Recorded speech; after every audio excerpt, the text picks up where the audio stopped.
السلام عليكم يا حلوين، عاملين ايه؟ يا رب تكونوا طيبين وكويسين وفي الهنا عايشين. صباح الفل عليكم وصباح الياسمين ومساكوا زي الفل عشان الناس اللي بتتفرج عليا بالليل. النهارده فكرة الفيديو فكرة افكار لانش بوكس اقتصادية ممكن تكون على قد الايد، حاجات كده انا بشاركها معاكم وانا بعملها للولاد على طول. اول حاجة انا جبت المقرمشات دي بتتباع في فتح الله، بيت الجملة، بتتباع في الافران، وللناس اللي موجودة في 45 بتتباع كمان عند حليل بتاع مستلزمات الحلويات. اللهم صل على النبي. الكيلو تقريبا في رينج 97 جنيه، انا مش متأكدة قوي من السعر بس هو في الرينج ده. انا جايبة الكمية دي كلها من الفرن ب10 جنيه. تمام، انت بقى بتجيبي الكمية اللي انت عايزاها. وده كورن فليكس. الكورن فليكس ده برضو بيتباع بالكيلو في فتح الله وبيت الجملة، بس انا بصراحة مش جايباه، انا كان جايلي هدية مع الهدية اللي كانت جايالي للولاد والولاد كانوا سايبينه، فانا قلت ان انا استحله في المدارس عشان يبتدوا ياكلوه. انا ولادي بياكلوه ناشف، مش بياكلوه باللبن، يعني هما مش بيحبوه باللبن، بيحبوه ناشف، ما بيحبوش الا باللبن بالكاكاو. انتي بقى ممكن تستبدليهم بفشار، ممكن تستبدليه بترمس، ممكن تستبدليه بالمكرمشات اللي هي اللهم صل على النبي اللي هي شكل الكاراتيه. اي حاجه ولادك بيحبوها تستخدميها. ممكن تستبدليه بالفنكوش، ممكن تستبدليه ب اللهم صل على النبي الحمص. اي حاجه ولادك تحبها ما فيهاش مشكله. اول حاجه الفكره دي مش فكرتي، فكره بتاعت حد صاحب قناه اسمه سالي تقريبا، انا مش فاكره الاسم قوي لاني شفتها بالصدفه بصراحه، اسمها سالي. هي الفكرة ان انتي بتجيبي الكيس عادي اللي هي كيس اللبن وتعبي فيها وتقسمي الكيس بالسكينة. اهم حاجة السكينة تكون سخنة كويس جدا عشان تفصل معاكي وتقفل معاكي، يعني تقفل معاكي وتفصل وتلحم الكيس اللي انتي قطعتيه. الفكرة حلوة ولا مش حلوة يا ام ياسين؟ هي حلوة بس عايزة يعني ايه، تتكي عليها جدا في القطع واللزق عشان تمسك معاكي. هي حلوة عشان خاطر الكمية اللي بتبقى فيها بسيطة، وكمان بتبقى مش محتاجة ان انت تجيبي لانش بوكس متقسم عشان خاطر تعرفي تحطي فيه. هي بصراحة مش كويسة، مش وحشة. تمام كده. كاس اللبن ده بتجيبيه بكام يا ام ياسين؟ الربع ب20 جنيه. انا بجيب الربع بينفع معايا بقى في حاجات ياما جدا جدا جدا، يعني كل ما تشتقيه الانفس ممكن تعمليه فيه. بس كده ابتديت ان انا احط كل الكميه دي. لو عندك وانت ناويه تعمليها للولاد للمدارس، تعمليها ازاي؟ تحضريها من قبلها بيوم، يعني مثلا الكميه بتاعتك خلاص هتخلص، تبتدي تحضري الكميه الجديده وتحطيها في علبه وتشيليها على اساس ان انت تصحي الصبح تحطيها في اللانش بوكس على طول وتبقى تمام التمام. يعني الموضوع ده تبقي محضراه من الاول. ما عدا طبعا الفشار ما ينفعش تحضريه الا بيومها، وكمان الترمس والحمص ما ينفعش تحضريه الا بيومه لان هو لازم يكون منقوع في ميه. هتقولي احنا نودي الولاد بترمس او فشار؟ انتي ابنك ساعات بياخد منك المصروف يجيب كيس فشار اللي هو بيتباع في الاسواق، وساعات بيبقى عايز يجيب لب، ساعات بيبقى عايز يجيب اي حاجه كده ايه مسليه وهو ماشي راجع من البيز في الباص. فالترمس حاجه كويسه ومفيده ومشبعه في نفس الوقت، وكمان انتي عاملاها في البيت وموفره معاكي. تمام كده. كده انا عملت بس كام واحد عشان ابتدي في الفيديو. اللانش بوكس ده بتاع استاذ يوسف، انا كنت جايباه بس انا لسه ما صورتش معاكم مشتريات المدارس، ان شاء الله هصورها معاكم. بصي العيش ده انا عاملاه، مش فاكره مش عارفه الفيديو ده هيكون نزل لكم ولا هينزل لكم بعد ده. تمام كده. ده محشي اللي هو الفاهيتا بالزيتون وكده. فكره العجينه سهله جدا، اقتصاديه جدا، ما فيهاش اي حاجه. ان شاء الله باذن الله لو الفيديو نزل هحطه لكم في شاشه النهايات، ولو ما نزلش اللهم صل على النبي اكيد هينزل بعد الفيديو ده.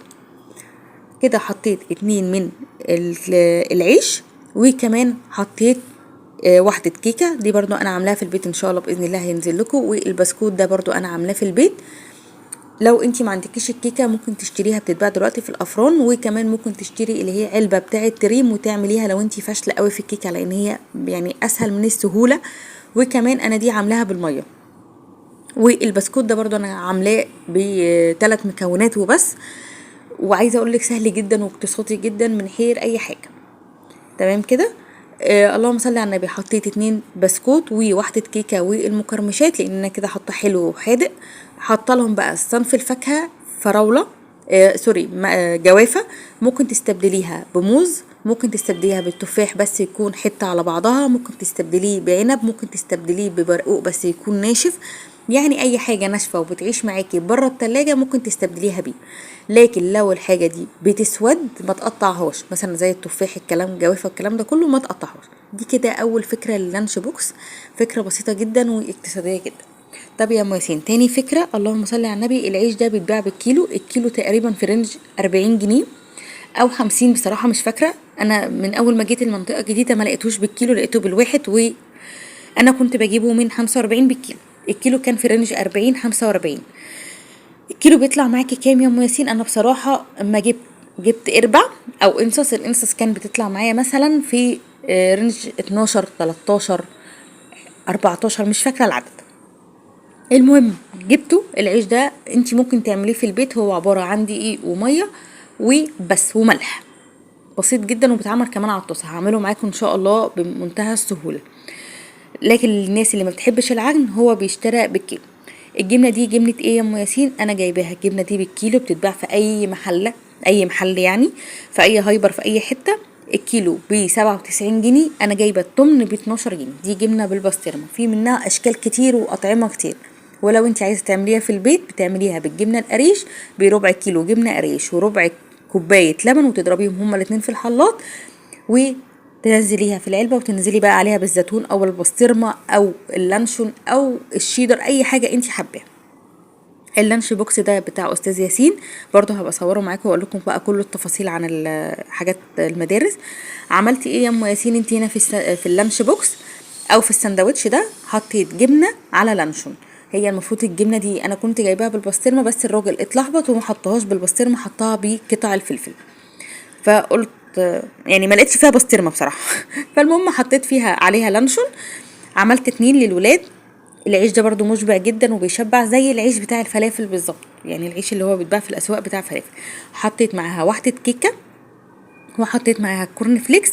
طبعا الاتنين حلوين، واتنين يعني حاجات حلوه وحاجات حادقه عشان خاطر تعدل الطعم، عشان يبقوا احدوا كل الكميه. هحط معاها خياره. الخيار ممكن تبدليه بجزر، ممكن تبدليه بقته، ممكن تبدليه بطماطم بس حته واحده وتكون ناشفه. ده لو انتي حابه. انا عن نفسي بحب الولاد الخيار ومش تملي بحطه لهم، عشان برضو ابقى صادقه. بحب ساعات بحط لهم في وسط الساندوتش فلفل اللي هو الفلفل الكوبي. فانتي لو ولادك بيحبوا الخيار والجزر والكلام ده كله يبقى امشي بيه. حطيتي فاكهه ايه يا ام ياسين؟ حطيت 5 وحدات بلح اسود. ممكن تبدلي البلح الاسود بالبلح الاحمر، بس انا بحب البلح الاسود، وكمان اكتر بحب اللي هو العجوه اللي بتبقى محشيه ساعات لوز سوداني. الكلام ده كله انا بجيب العجوه العاديه وبحشيها انا بنفسي سوداني، بعوزها بالسمسم اللي هي تدي يعني ايه طاقه. وطبعا ازازه الميه دي اساسي المصروف عشان خاطر العصير، لاني انا نسيت عصير، نسيت ما جبتهوش يعني، او ما بقاش موجود عندي.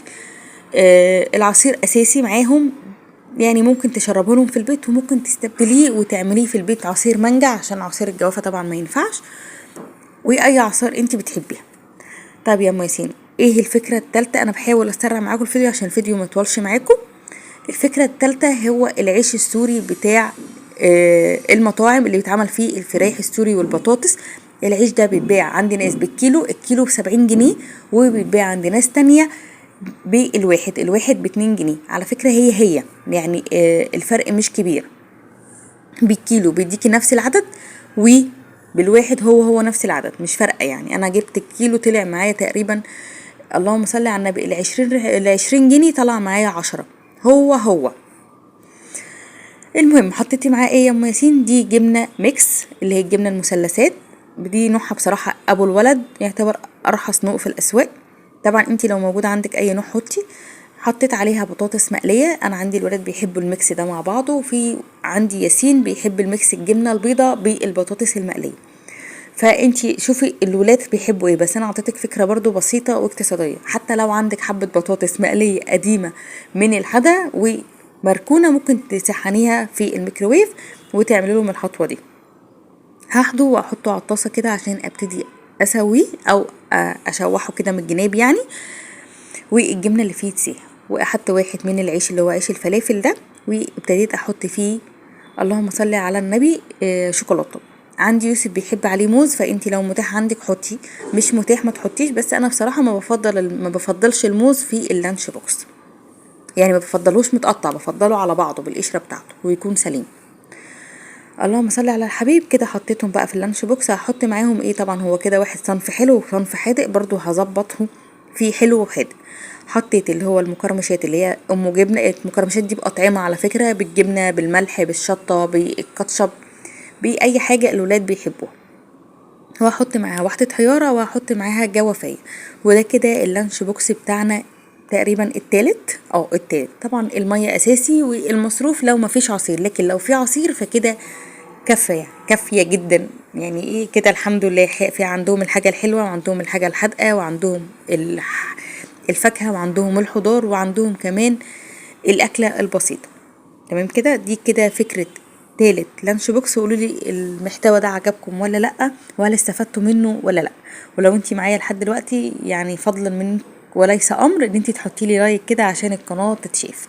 حبيبتي ربنا يجازيكي الف خير. اللهم صل على النبي. دي الفكره الرابعه، برضو هو نفس العيش السوري. حطيت فيه جبنه تركي، وهحط كمان فوقيه لانشون وقطع فلفل. ممكن تستبدلي بزيتون، ممكن تستبدلي الجبنه التركي القطع طبعا عشان حاليه ببشر جبنه تركي او كسر جبنه تركي. ده موجود في الاسواق عادي، وان شاء الله باذن الله لما اجيبه هوريهولكم، عشان برضو تبقى الميزانية اقل. لان كسر الجبنة التركي تقريبا الربع ب30، بس بيبقى كسر نضيف. بشر الجبنة التركي برضو الربع ب30 تقريبا، فبرضو هتبقى الكمية بتاعتك كبيرة، وهيحسوا برضو بطعم الجبنة التركي. بس يفضل ان هو يكون نضيف، ما يكونش اللي هو التقطيع اللي هي من بره. اكيد فاهمين. لفيته كده وابتديت ان انا اظبطه وهيئه، وهحطه في الطاسة عشان خاطر يشرب من قلب بعضه. هبتدي اقطعه حلقات بسيطة. ينفع للاطفال اللي هي الصحننه، الاطفال اللي هي لسه في عمر الكيجي، عمر الابتدائي.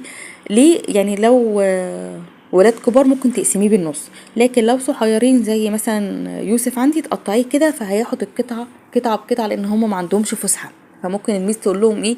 كلوا عبل ما اكتب كذا او اعمل كذا. فما بتدهمش بريك. عندنا في الحكومه ما فيش بريك، اللي هو ايه؟ طلعوا كله من اولى لتالتة، او من كيجي لتالتة ابتدائي. بعد تالتة بيبقى فيه بريك. قطعته كده قطع صغيره، وهحط معاه بقى اللهم صل على النبي سندوتش اللي هو اللي انا عاملاه بايدي، محشي الجبنه بالزيتون، الجبنه التركي باللانشون والكلام ده كله، يبقى الاتنين نفس المعادله. وهحط كمان يعني اللانش بوكس ده يعتبر احلبيته حادق. وهحط معاه المقرمشات اللي هي ام كاتشب، والكورن فليكس، وحياره، واي نوع فاكهه انتي تحبيها من اللي انا قلت لكم عليه. انا حطيت كده البسكوت، وحطيت كورن فليكس، وحطيت المقرمشات، وهحط حياره، وممكن احط فاكهه، يا جوافه يا عنب يا اي حاجه انتي تفضليها، او اي حاجه متاحه عندك. مش متاح يعني مش ما وقفتش الدنيا يعني عادي. لو متاح حطي، مش متاح مفيش مشكله. تمام. انا كده اللي متاح عندي كان البلح والجوافه، حطيت منهم. دي كده رابع فكره. يا رب بقى الفيديو يكون عجبكم، وتكونوا استفدتوا منه 1%. لو استفدتوا منه قولولي ان احنا استفدنا يا ام ياسين. بص، انا حبيت ان انا اشارك معاكم الافكار اللي انا بعملها للولاد في اللانش بوكس، لان انتوا ساعات كنتوا بتقولوا لي يا ام ياسين شاركي معانا اللانش بوكس عشان نستفيد منك. دي كده الافكار، افكار بسيطه جدا، افكار على قد الايد. يا رب يكون عجبكم. بحبكم كتير، والسلام حيتين. باي.